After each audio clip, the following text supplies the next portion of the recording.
Grüß Gott im Lebensforum Wohlstand aus Erfurt. Zur Energie des Lebens gehört Gedankenkraft und Gesundheit. Aber wie funktioniert das in unserer schizophrenen Welt? Phänomen Anastasia, wir fahren fort in unserer Serie mit Teil 2 von Band 7, die Energie des Lebens.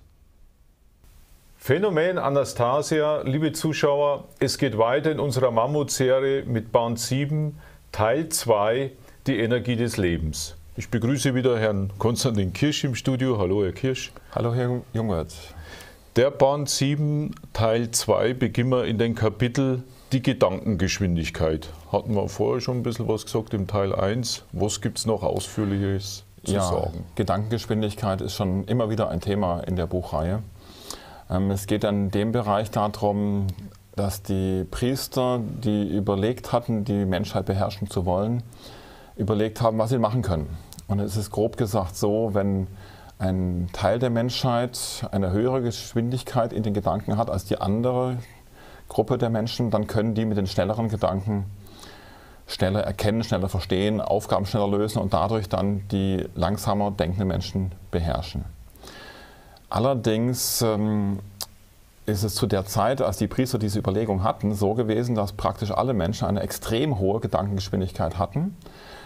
Grob gesagt angenähert an der göttlichen Gedankengeschwindigkeit, und es ist praktisch unmöglich gewesen, die Gedankengeschwindigkeit von den Priestern zu erhöhen. Oder gravierende Unterschiede herbeizuführen. Genau, also in so einem deutlichen Maß zu erhöhen, dass der Unterschied für eine Beherrschung ausgereicht hätte. Und dann haben sie entschieden, anstatt die eigene Gedankengeschwindigkeit zu erhöhen, haben sie Überlegungen angestellt, wie sie die Gedankengeschwindigkeit der anderen Menschen verlangsamen können. Also das durch Abbremsen, in der Hoffnung, Wege zu finden, selber die eigene Gedankengeschwindigkeit schnell zu halten. Das ist so das grundsätzliche Ding. Und eine der Sachen ist beispielsweise Überernährung, aber auch zum Thema Kinderspielzeug. Wenn beispielsweise ein Kind mit Lebewesen im Garten, in der Natur spielt, mit Pflanzen, mit Tieren Umgang hat, ist es leichter so, dass die Gedankengeschwindigkeit sich erhöht. Oder wenn ein Kind beim Erfassen der Umwelt in Ruhe gelassen wird, kann es die Gedankengeschwindigkeit auch erhöhen. Wenn allerdings dann das Kind dann totes Spielzeug bekommt, also eine Rassel oder einen Bauklotz. Also das, mit dem unsere Kinder eigentlich spielen in der Regel. Was wir so mittlerweile als normal empfinden, genau. Und noch ganz besonders, wenn ein Kind dauernd unterbrochen wird beim Spielen. Es will irgendetwas verstehen und dann immer wieder eine Unterbrechung. Jetzt ist Essenszeit oder irgendwas. Dann reduziert das die Geschwindigkeit der Gedanken bei dem Kind. Und da gibt es verschiedene Wege, wie diese Gedankengeschwindigkeit reduziert wurde. Und das war oder auch ist eine der Methoden der Priester, um die Menschheit zu beherrschen. Es geht dann weiter mit dem Gedankentraining. Wie kann man also diese Lücke wieder auffüllen oder die Geschwindigkeit erhöhen? Ja. Das ist ja ein sehr schönes Wort, man denkt da eigentlich nicht drüber nach. Beim Computer geht man automatisch davon aus, dass man einen hohen Arbeitsspeicher hat und dass der Computer schnell ist von sich selber. Genau, da legt man diesen Anspruch eigentlich nicht an. Ja, dass er eine große Taktfrequenz hat. Und ja, und auch dieses einfache Beispiel, der steht auf der Leitung. Es gibt im Volksmund diese Sprüche, wo wir wissen, dass es langsame Gedankengänge gibt und schnelle. Und trotzdem ist man dann mal überrascht, wenn man hört, es gibt sehr schnelle Gedankengänge oder Unterschiede in der Gedankengeschwindigkeit. Bei diesem Gedankentraining geht es um ein konkretes Erleben von der Anastasia mit ihrem Sohn und einem Wolf. Der Sohn spielt mit dem Wolf, also ich sage mal ganz simpel, Fange spielen. Und der Wolf ist natürlich in seiner Bauart richtig schnell. Und das Spiel ist grob gesagt Fange, und sobald der Wolf dann den Jungen erreicht hat und mit der Zunge ihn leckt, dann hat er gewonnen. Und Stück für Stück, der Junge schafft es nicht zu entkommen. Und dann macht die Anastasia es vor, dass sie zum Beispiel dann selber auf einen Baum zurennt, der Wolf rennt hinterher und sie springt an den Stamm des Baumes, dreht sich um, macht glaube ich noch einen Salto, Genau, ja. Und rennt dann in dieselbe Richtung zurück, und der Wolf rennt an dem Baum vorbei und verwundert sich, wo ist sie? Der Sohn kapiert, macht's nach und entkommt dem Wolf spielerisch. Allerdings macht der Sohn dann immer wieder dasselbe. Also springt an den Baum hoch Und der Wolf ist ja nicht blöd. Schlussendlich bremst der Wolf ab und erwartet, dass er zurückspringt. Und indem er landet, hat ihn schon geleckt. Und dann denkt der Sohn, der Trick funktioniert ja gar nicht. Und dann sagt die Anastasia, ja, du musst noch schneller denken als der Wolf. Und dann macht sie es wieder vor. Einmal springt sie am Baum ab und einmal nicht. Und dann passiert es auch mal, der Wolf bleibt stehen und wartet, dass sie zurückspringt. Ja. Und sie rennt aber am Baum vorbei. Und dann sagt sie, du musst einfach immer schneller sein in den Gedanken. Und immer noch einen Schritt schneller, noch einen Schritt schneller als das Tier. Und dann kapiert es der Junge und sagt, jetzt erreicht er mich nie mehr. Das ist eine sehr bildhafte Geschichte. Ja. Es geht dann weiter, das am besten gehütete Geheimnis. Was kann man darunter, oder was für Impulse kann man darunter? Welches Geheimnis ist es denn? Wir können es jetzt lüften. Ja, der Entwicklungsweg der Menschheit ist das große Geheimnis. Wenn wir beispielsweise meinen, dass wir früher Steinzeitmenschen waren oder noch weiter ganz tierische Affen und gar kein Bewusstsein in dem Sinne hatten, wie wir es jetzt haben und jetzt uns immer höher entwickeln, die sogenannte Evolution, Hightech-Entwicklung, dann ist das ein Bild einer menschlichen Entwicklungsgeschichte, die ganz anders ist, als es laut der Buchreihe denn wirklich ist. Es ist auch überprüfbar, wenn wir beispielsweise in diversen Museen alte Bauernhäuser anschauen, da gibt es ganz viele Verzierungen. Teilweise ist es so, je älter die Strukturen, umso mehr Verzierungen. Und wenn man sich überlegt, wie viel Zeit müssen die Menschen damals gehabt haben, um in ihrer Freizeit aus Freude einfach solche Sachen, die Kleider sehr schön zu besticken, die Häuser sehr schön zu gestalten, viele Detailarbeit zu machen, dann passt es nur dazu zu sagen, die hatten viel Zeit und konnten trotzdem gut leben. Und mittlerweile, aktuell heute, haben ja viele einen zweiten Job, einen dritten Job, um überhaupt noch rumzukommen. Und genau genommen sind wir in einer Degenerierung. Aber das wird uns nicht erzählt, das ist ein Geheimnis, dass wir derzeit in der Gedankengeschwindigkeit abgebremst sind. Wir sind kränker als früher. Es wird uns nur eingeredet, dass es besser sei als damals. Aber der Entwicklungsweg ist eher so, dass es Rückschritt ist, statt ein Fortschritt. Also um nochmal auf das zurückzukommen, es hat sich ja da um Volkskunst gehandelt. Also hier haben ja nicht irgendwelche hochbezahlte Künstler diese Verzierungen an den Häusern gemacht oder an den Tischdecken oder an den Vorhängen, an den Kleidungen, sondern das haben die ganz normalen Menschen, haben das einfach so verrichtet und konnten das auch mit ihrer Handfertigkeit. Genau. Jetzt ist die Darstellung, ja, wenn man das so nochmal da rekapituliert, dass man ja sagt, es geht uns allen besser, aber durch die Ernährung, durch die fehlende Bewegung, so wie wie unser Tagleben eingerichtet ist, kann man durchaus sagen, es ist ein Rückschritt. Also wir machen von der Gedankengeschwindigkeit, bauen wir extrem ab, wird auch der Computer nochmal, die ganze Technik, was hinzukommt, ist ja eher kontraproduktiv, als dass sie uns hilft.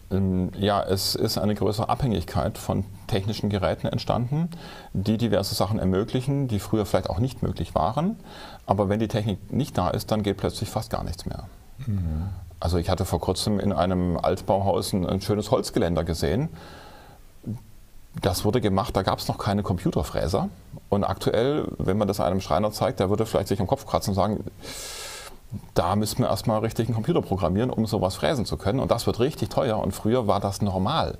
Das wurde mit entsprechenden Handhobeln und entsprechend Zeit und Herzensinbrunst handwerklich gemacht. Und daran kann man schon auch erkennen, dass die Geschichte eben dieses quasi Geheimnis offenbart, tatsächlich stimmt, was hier steht, dass wir uns degenerieren und die Geschichten, dass wir uns weiterentwickelt haben, eigentlich falsch ist. Es geht weiter im 3. Kapitel mit auch ein schöner Titel, die göttliche Ernährung. Da gibt es sehr viel. Das ist ja auch der Punkt zum Thema Abbremsen der Gedankengeschwindigkeit. Und die Anastasia hat diesen Spruch ja gebracht, von wegen, die Ernährung sollte wie die Atmung sein. Und, was ja als großes Geheimnis eigentlich so dargestellt ja, und das hat diese Priester sehr aufgeregt, weil sie wussten, dieser Erkenntnissatz sollte geheim bleiben. Und plötzlich ist da jemand, veröffentlicht das Ganze auch. Und sie sagt dann, ja, die Menschen sollten auf dem Familienlandsitz leben und dementsprechend da auch sich so frisch ernähren und die Vielfalt auch haben. Und wenn man sich so ernährt und so lebt, dann erhöht sich die Gedankengeschwindigkeit. Das ist also der direkte Zusammenhang zwischen Ernährung und Gedankengeschwindigkeit. Und das ist auch noch einer der Tricks der Priester beschrieben in diesem Kapitel, wie sie die Menschen von dieser Ernährung weggebracht haben und auch die Gedankengeschwindigkeit abgebremst haben, von der Schöpfung entfernt haben. Der Trick ist sehr perfide. Und zwar ganz simpel haben sie die Menschen eingeredet, dass sie sich bei Gott bedanken sollen für die Schöpfung, für die Nahrung. Und je mehr man vorzugsweise noch in einem gemauerten Tempel abseits der lebenden Schöpfung sich mit dem Thema Bedanken bei Gott beschäftigt, umso weniger Zeit hat man im Garten. Und über diese Methode... Also sozusagen Rituale wurden eingeführt. Genau. Und vorher war es für die Menschen selbstverständlich, einfach in der göttlichen Schöpfung zu kooperieren zu sein. Da fühlten sie keinen Bedarf, sich zu bedanken. Und natürlich kann man ein Dankbarkeit-Grundempfinden haben für die Schöpfung, aber wenn man dann zu viel Zeremonien darum macht, dann hat man weniger Zeit im Garten. Es geht weiter, die ja auch also nahtlos über die schizophrene Gesellschaft. Ja, da ist auch das Thema mit Medizin, dass dabei im Prinzip die Krankheiten immer robuster werden, so grob gesagt. In diesem Kapitel ist auch ein Absatz drin, den ich sehr anschaulich empfinde. Das geht zum Thema Buchhaltung. Und so, ja, der Vergleich, der Mensch auf dem Landsitz spürt den Bedarf nach einer leckeren Frucht, geht in den Garten, sieht etwas, was ihm gerade anspricht, pflückt, isst und gut.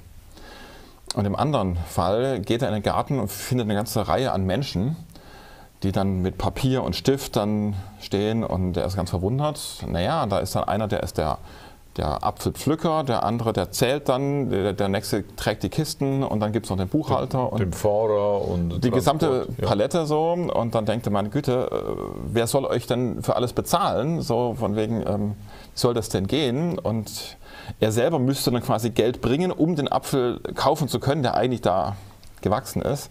Dann sagte er, ja, im Nachbarsgarten beim Birnbaum ist noch eine Buchhalterstelle frei, nimm die an, dann kannst du das Geld verdienen, um dir deinen eigenen Apfel zu kaufen. Und das ist einfach nur noch verrückt. Nur wir haben uns im Laufe der Zeit an diese Verrücktheit gewöhnt und empfinden es als normal, was es aber nicht wirklich ist.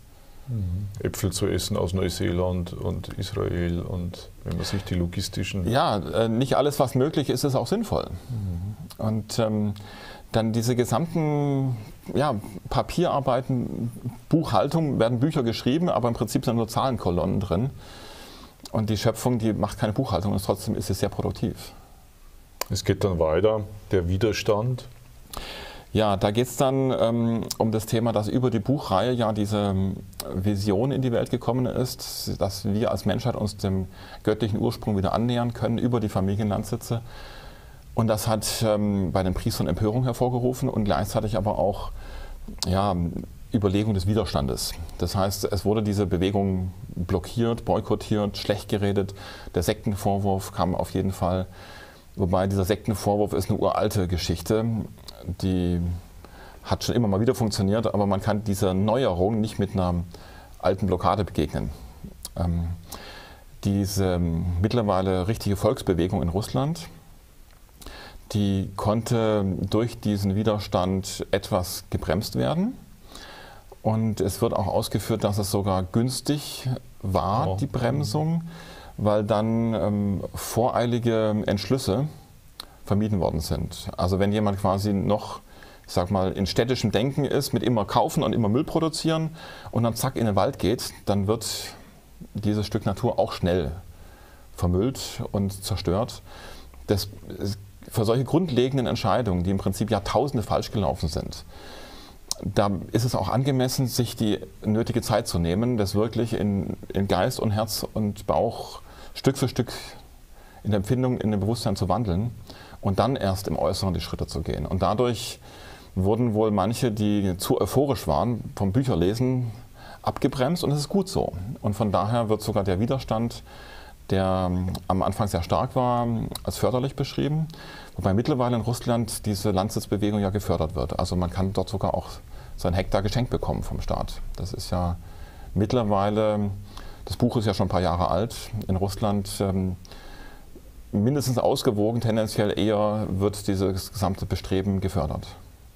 Haben Sie denn zum Abschluss des Kapitels 2 noch ein Zitat für uns? Da habe ich was gefunden zum Thema dieser Geheimnis.